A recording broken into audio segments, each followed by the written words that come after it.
നമസ്കാരം. കഴിഞ്ഞ ക്ലാസ്സിൽ നമ്മൾ സംസാരിച്ചത് എങ്ങനെ നമുക്ക് HTML-ൽ ഇൻലൈൻ CSS ചേർത്ത് കൊടുക്കാം എന്നതിനെ കുറിച്ചാണ്. ഇൻലൈൻ CSS എന്താണെന്ന് നമ്മൾ പറഞ്ഞു. അതായത് നമ്മൾ ടാഗിന്റെ കൂടെ തന്നെ നമ്മൾ ചേർത്ത് കൊടുക്കുന്ന CSS-നെയാണ് നമ്മൾ ഇൻലൈൻ CSS എന്ന് പറയുന്നത്. ഇൻലൈൻ CSS ചേർത്ത് കൊടുക്കുകയാണെങ്കിൽ നമുക്ക് HTML-ൽ പല പ്രോബ്ലങ്ങളും വരാനുണ്ട്.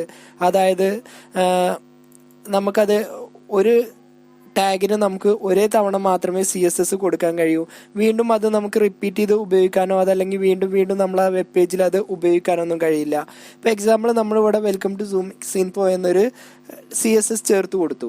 ഇപ്പോൾ ഇതിൻ്റെ താഴെ നമ്മൾ വേറെ മറ്റൊരു കോഡ് കൂടി ഇതിൻ്റെ താഴെയായിട്ട് നമ്മൾ ടൈപ്പ് ചെയ്ത് കൊടുക്കുകയാണെങ്കിൽ, എക്സാമ്പിൾ ഇത് നമ്മൾ കോപ്പി ചെയ്തിട്ടതിന് ശേഷം ഇതിൻ്റെ താഴെ നമ്മളത് ടൈപ്പ് ചെയ്ത് കൊടുത്തു. ഇപ്പോൾ ഇതിനും നമുക്ക് കളർ ചേഞ്ച് ചെയ്യാം, അല്ലെങ്കിൽ ഇതിനും നമുക്ക് എന്തെങ്കിലും CSS കോഡ് ചേർത്ത് കൊടുക്കണമെങ്കിൽ നമ്മൾ നേരത്തെ ചെയ്ത രൂപത്തിൽ തന്നെ ഇതിനും നമ്മൾ അതേ രൂപത്തിൽ തന്നെ CSS കോഡ് ചേർത്ത് കൊടുക്കണം. ഇപ്പോൾ ഇതിന് നമ്മൾ രണ്ടാമത് കൊടുത്ത വേർഡും നമുക്ക് ഈ രൂപത്തിലാണ് നമുക്ക് ഡിസ്പ്ലേ ചെയ്ത് വരുന്നത്. അപ്പോൾ ഒരേ സമയം തന്നെ നമ്മൾ രണ്ട് CSS കോഡാണ് നമ്മൾ ചേർത്ത് കൊടുത്തിട്ടുണ്ടെങ്കിലും, അപ്പോൾ നമ്മൾ രണ്ട് ടാഗിന് നമ്മൾ CSS ചേർത്ത് കൊടുത്താൽ അത് നമുക്ക് രണ്ടും ഇതേ രൂപത്തിലാണ് നമുക്ക് ഡിസ്പ്ലേ ചെയ്ത് വരുന്നത്. ഇനി നമ്മുടെ വെബ് പേജിൽ നമ്മൾ എത്ര ടാഗുകളാണോ നമ്മൾ ചേർത്ത് കൊടുക്കുന്നത് അതിനൊക്കെ നമ്മൾ ഓരോ തവണയും നമ്മൾ ഈ ടാഗിന്റെ കൂടെ സ്റ്റൈൽ എന്നതിന് ശേഷം നമുക്ക് ഇതേപോലെ CSS ചേർത്ത് കൊടുക്കണം. ഇതുകൊണ്ട് നമുക്ക് അധികം ബെനിഫിറ്റ് ഒന്നുമില്ല. നമ്മൾ സാധാരണ HTML-ൽ എങ്ങനെയാണോ ഡിസൈനിങ് ചേർത്ത് കൊടുക്കുന്നത് അതേപോലെ തന്നെയാണ് നമ്മൾ ഈ ഇൻലൈൻ CSS ഉപയോഗിക്കുമ്പോൾ നമ്മൾ ഡിസൈൻ ചേർത്ത് കൊടുക്കുന്നത്. എന്നാൽ ഇതിൽ നിന്നും വ്യത്യസ്തമായിട്ട് നമുക്ക് ചേർത്ത് കൊടുക്കാവുന്ന മറ്റൊരു CSS മെത്തേഡാണ് ഇന്റേണൽ CSS. ഓക്കെ, അപ്പോൾ എങ്ങനെയാണ് ഇന്റേണൽ CSS നമ്മുടെ വെബ് പേജിൽ ഉപയോഗിക്കുന്നതെന്ന് നോക്കാം. ഓക്കെ, ഇന്റേണൽ CSS നമ്മൾ ചേർത്ത് കൊടുക്കുമ്പോൾ ഹെഡ് എന്ന ടാഗിൻ്റെ ഉള്ളിൽ നമ്മൾ സ്റ്റൈൽ എന്ന ടാഗ് ക്രിയേറ്റ് ചെയ്ത് അതിൻ്റെ ഉള്ളിലേക്ക് നമ്മൾ ഓരോ ടാഗും നമ്മൾ ചേർത്ത് കൊടുക്കുക. അതിനുശേഷം നമുക്ക് അതിനേക്ക് ആവശ്യമായിട്ടുള്ള CSS കോഡ് നമ്മൾ ചേർത്ത് കൊടുക്കുകയാണ് ചെയ്യുന്നത്. ഇങ്ങനെ ചേർത്ത് കൊടുക്കുന്നുള്ള കുറേ ബെനിഫിറ്റുകൾ നമുക്ക് വരുന്നുണ്ട്. അത് തുടർന്ന് എങ്ങനെയാണെന്ന് നമുക്ക് നോക്കാം. ഓക്കെ, അപ്പോൾ നമുക്ക് ഇന്റേണൽ CSS വെച്ച് ഒരു എക്സാമ്പിൾ നമുക്കിവിടെ ചെയ്യാം.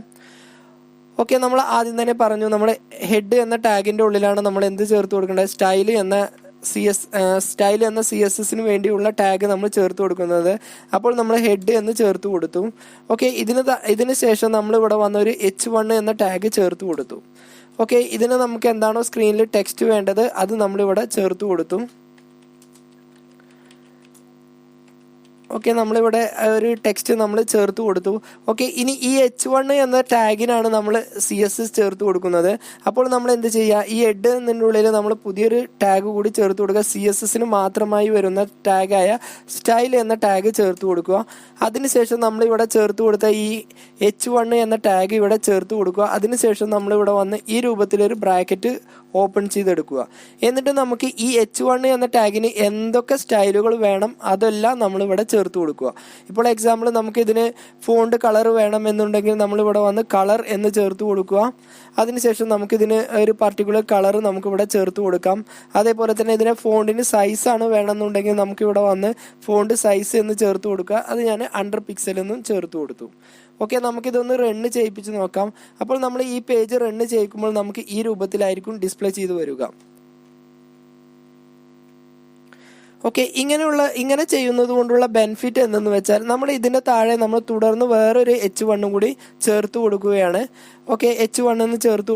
നമ്മൾ ഇതിൻ്റെ താഴെ വേറൊരു H1 കൂടി ചേർത്ത് കൊടുത്തു. എന്നിട്ട് നമ്മൾ ഇതിൻ്റെ ഉള്ളിൽ ഫ്രീ CSS ക്ലാസസ് എന്ന് നമ്മളിവിടെ ചേർത്ത് കൊടുത്തു. ഓക്കെ, ഇത് നമ്മൾ റണ്ണ് ചെയ്യിപ്പിക്കുകയാണെങ്കിൽ നമുക്ക് ഈ രൂപത്തിലായിരിക്കും നമുക്കിവിടെ കാണിച്ചു തരിക. അതായത് നമ്മൾ ആദ്യം കൊടുത്ത അതേ CSS കോഡ് തന്നെ നമ്മൾ രണ്ടാമത് കൊടുത്ത H1-നും ഇതേ രൂപത്തിൽ തന്നെ വന്നിട്ടുണ്ട്. ഇനി ഇതിൻ്റെ താഴെ നമുക്ക് വീണ്ടും ഒരു H1 കൊടുക്കുകയാണെങ്കിൽ അതിനും അതേ സ്റ്റൈല് തന്നെ നമുക്ക് വരും.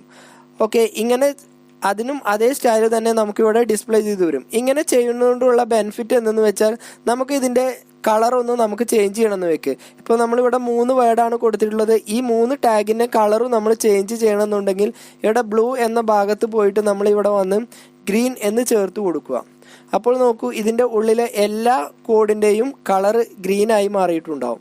ഓക്കെ, ഇതിൻ്റെ സൈസ് ഇപ്പോൾ നമ്മൾ കൊടുത്തത് 100 പിക്സലാണ്. ഇത് നമ്മൾ ഒന്നുകൂടി ചുരുക്കി 50 പിക്സലാക്കി മാറ്റുകയാണെങ്കിൽ എല്ലാ ടാഗിനും നമുക്ക് ഇതേപോലെ 50 പിക്സലായി വന്നിട്ടുണ്ടാവും.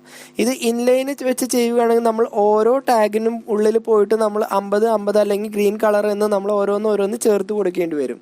എന്നാൽ നമ്മൾ ഈ രൂപത്തിൽ ചെയ്യുകയാണെങ്കിൽ ഒരു വട്ടം H1 എന്ന CSS ചേർത്ത് കൊടുത്താൽ നമ്മൾ ആ H1 ഡോക്യുമെന്റിൽ അല്ലെങ്കിൽ നമ്മുടെ വെബ് പേജിൽ എവിടെയൊക്കെ ഉപയോഗിക്കുന്നുണ്ടോ അതിനൊക്കെ നമുക്ക് അതേ കളർ വരും. ഓരോന്നിനും ഓരോ H1 സെപ്പറേറ്റ് കളർ കൊടുക്കുന്നത് എങ്ങനെയെന്ന് നമുക്ക് തുടർന്ന് മറ്റൊരു ക്ലാസ്സിൽ പറയുന്നതാണ്. ഓക്കെ, ഇനി വേറൊരു മെത്തേഡ്, ഇതിൻ്റെ താഴെ നമ്മൾ B എന്നൊരു ടാഗ് ചേർത്ത് കൊടുത്തു. എന്നിട്ട് നമ്മൾ B എന്ന ടാഗിൻ്റെ ഉള്ളിൽ നമ്മൾ വെൽക്കം എന്നൊരു വേർഡ് ടൈപ്പ് ചെയ്ത് കൊടുത്തു.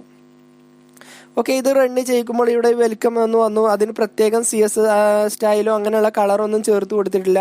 അപ്പം മുകളിൽ കൊടുത്ത അതേ സ്റ്റൈൽ ഇതിനും കൂടി ചേർത്ത് കൊടുക്കണമെന്നുണ്ടെങ്കിൽ ഈ H1 കഴിഞ്ഞതിന് ശേഷം ഒരു കോമ ഇട്ടതിന് ശേഷം നമ്മൾ ആ ടാഗ് എന്താണോ അത് ചേർത്ത് കൊടുക്കുക. അപ്പോൾ അതിന് കൂടി ആ സ്റ്റൈൽ വന്നിട്ടുണ്ടാവും.